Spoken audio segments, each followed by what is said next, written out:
Hello friends, learn English with S के sir में आपका स्वागत है। स्टूडेंट्स, जैसे आपको पता है कि एचटेट का पीजीटी का एग्ज़ाम जो है 2 जनवरी 2021 को होगा और एचटेट टीजीटी और पीआरटी का एग्ज़ाम जो है वो 3 जनवरी 2021 को होगा। तो स्टूडेंट्स, एचटेट पीजीटी इंग्लिश और एचटेट टीजीटी इंग्लिश के लिए जिन्होंने अप्लाई किया है वो स्टूडेंट्स याद रखें कि एचटेट पीजीटी इंग्लिश के जो 60 क्वेश्चंस होते हैं सब्जेक्ट स्पेसिफिक और एचटेट टीजीटी इंग्लिश में भी जो 60 क्वेश्चंस होते हैं सब्जेक्ट स्पेसिफिक, उसमें कुछ क्वेश्चंस एनसीईआरटी बुक्स के भी आते हैं क्लास 9 से लेकर 12 तक। तो 3-4 क्वेश्चंस जो हैं वो एनसीईआरटी के आ जाते हैं। तो उसी सीरीज में हम आपके लिए क्लास 12 की जो बुक है फ्लेमिंगो, उसका जो फर्स्ट चैप्टर है द लास्ट लेसन, उसके एमसीक्यूज आज हम आपके साथ सॉल्व करेंगे। और हो सकता है कि ये जो एमसीक्यूज आज हम सॉल्व करने वाले हैं इनमें से कोई आपको 1-2 क्वेश्चन जो है एचटेट पीजीटी इंग्लिश एग्ज़ाम और एचटेट टीजीटी इंग्लिश एग्ज़ाम में मिल जाएं। हमारी कोशिश रहेगी कि हम 9th से लेकर 12th तक की जो भी आपकी इंग्लिश रीडर की बुक है उसके एमसीक्यूज आपको सॉल्व करवा दें ताकि आपके 4-5 नंबर जो हैं वो पक्के हो जाएं। तो स्टूडेंट्स, आइए स्टार्ट करते हैं आज का हमारा वीडियो। और स्टूडेंट्स, आज जो हम एमसीक्यू सॉल्व कर रहे हैं वो क्लास 12th के स्टूडेंट्स के लिए भी हेल्पफुल होंगे। एचटेट के स्टूडेंट्स के लिए तो होंगे ही होंगे, साथ साथ जो है क्लास 12th के स्टूडेंट्स के लिए भी उपयोगी होंगे। तो आइए स्टार्ट करते हैं द लास्ट लेसन के एमसीक्यूज। फर्स्ट क्वेश्चन है, who is the writer of the chapter the last lesson? A Franz, B H G. Wells, C William Douglas और D Alphonso Daudet. I again repeat the options: A. Franch, B. H.G. Wells, C. William Douglas and D. Alphonse Daudet। तो students, the last lesson के जो writer हैं वो हैं Alphonse Daudet. D option आपका correct है। Second option, who started for school very late that morning? उस दिन स्कूल के लिए लेट कौन चला? A. Little Franz, B. M. Hamel, C. One of Franz classmates, D. Mukesh. So students, it was little Franz who started for school very late that morning. A option is correct.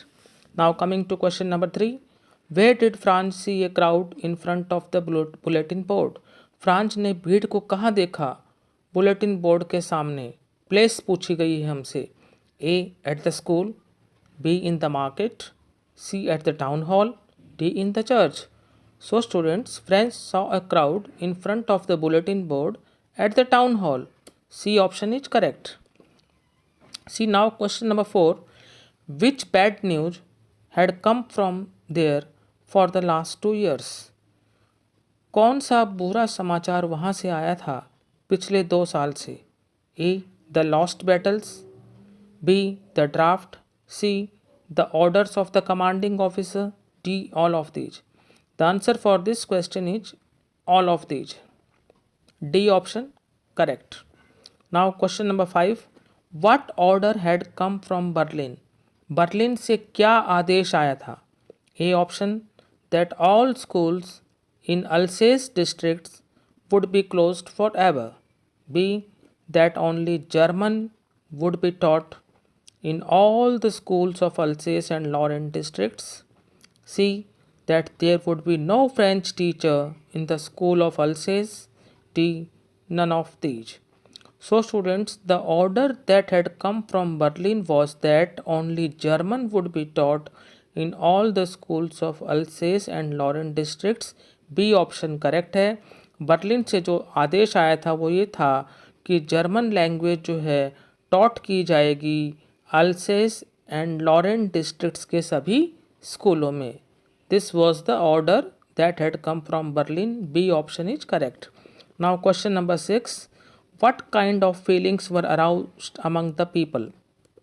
लोगों के अंदर कौन सी भावना जो है वो जागृत हुई थी जब उनको इस आदेश का पता लगा था कि अल्सेस और लॉरेन डिस्ट्रिक्ट्स के स्कूलों में केवल जो है जर्मन भाषा को पढ़ाया जाएगा? तो हमारे ऑप्शंस हैं: A. Terrifying, B. Anti-German, C. Patriotic, or D. Friendly. When people came to know that only German would be taught in all the schools of Alsace and Lorraine districts, तो उनके अंदर जो स्टूडेंट्स जो feelings arouse हुई थी वो एक तो हुई थी एंटी जर्मन और एक हुई थी पैट्रियोटिक फीलिंग्स। उनको अपने कंट्री फ्रांस के प्रति जो है वो पैट्रियोटिक फीलिंग्स जो हैं उत्पन्न हो गई थी जब उनको ये पता लगा था कि that only German would be taught in all the schools of Alsace and Lorraine districts. They had great love for their country France. So here B and C options both are correct. Now question number 7. The village elders came to school in order to, जो गांव के जो बुजुर्ग थे वो school में आए थे ताकि A option, thank Mr. Hamel for his 40 years of faithful service. B. Protest against the order from Berlin. C. Oppose the Prussian soldiers. D. Help the poor students of the school. उस दिन जो है गांव से बुजुर्ग व्यक्ति school में आए थे ताकि वो मिस्टर हैमल का धन्यवाद कर सकें उनकी 40 साल की फेथफुल सर्विस के लिए जो उन्होंने वफादारी पूर्ण सेवा की थी। तो वो एम हैमल का 40 साल की फेथफुल सर्विस के लिए धन्यवाद करने के लिए आए थे। A option, thank mister हैमल for his 40 years of faithful service is the correct option. Now question number 8. It was Mr. Hamel's last lesson in. यह मिस्टर हैमल का लास्ट लेसन था। पूछा गया है हमसे कौन सी लैंग्वेज में। A German, B French, C English, D Russian. As we all very know that Mr. Hamel used to teach French language in Alsace and Lorraine district schools. So it is very clear that it was Mr. Hamel's last lesson in French. After that, German language would be taught in the schools of Alsace and Lorraine districts. So it was Mr. Hamel's last lesson in French. B option correct. Now question number 9. Mr. Hamel described French as. Mr. Hamel ने French को क्या describe किया। A the most beautiful language in the world, B the clearest, C the most logical, D all of these. Mister Hamel ने कहा कि French भाषा संसार की सबसे सुंदर भाषा है और सबसे स्पष्ट भाषा है और सबसे तार्किक भाषा है। तीनों बातें मिस्टर हैमल ने कही थी फ्रेंच के बारे में। That means option D is correct, all of these. Question number 10. How did French feel about his books on the last lesson? The last lesson में फ्रेंच अपनी बुक्स के बारे में क्या महसूस करते थे। A nuisance, B too heavy to carry, C his old friends, D boring. A nuisance means बकवास, B too heavy to carry means इतनी ज़्यादा भारी कि उनको कैरी नहीं किया जा सकता, सी हिज ओल्ड फ्रेंड्स उसके पुराने मित्र, D boring. So students, French felt about his books on the last lesson his old friends. C option is correct.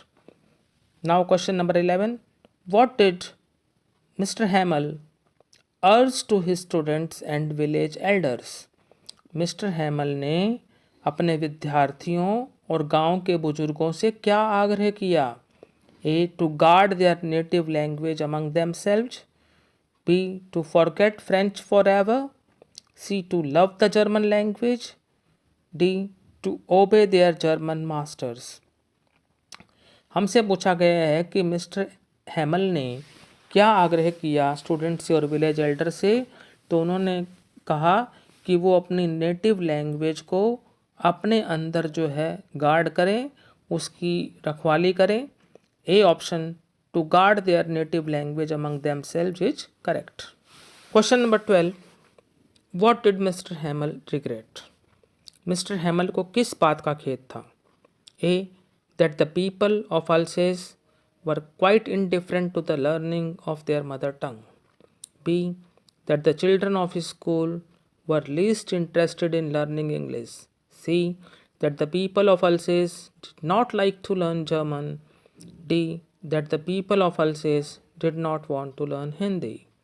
तो मिस्टर हेमल को इस बात का रिग्रेट था दैट द पीपल ऑफ अल्सेस कि अल्सेस के लोग वर क्वाइट इनडिफरेंट, वो काफ़ी उदासीन थे to the learning of their mother tongue, अपनी मातृभाषा को सीखने में। तो A option that the people of Alsace were quite indifferent to the learning of their mother tongue is the correct option. Now we come to question number 13।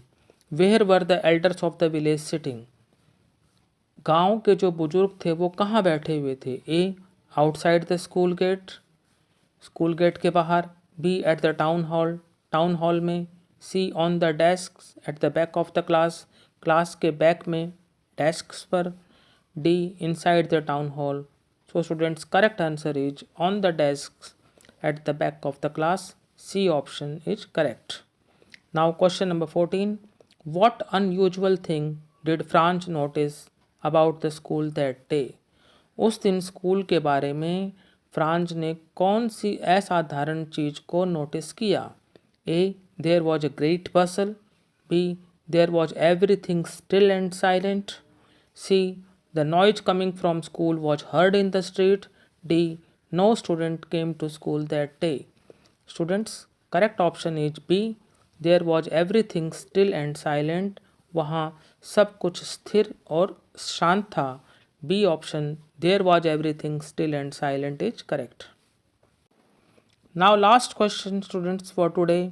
What did mister Hamel do at the end of the last lesson, जब mister Hamel ने अपना last lesson दिया तो उसके अंत में उन्होंने क्या किया?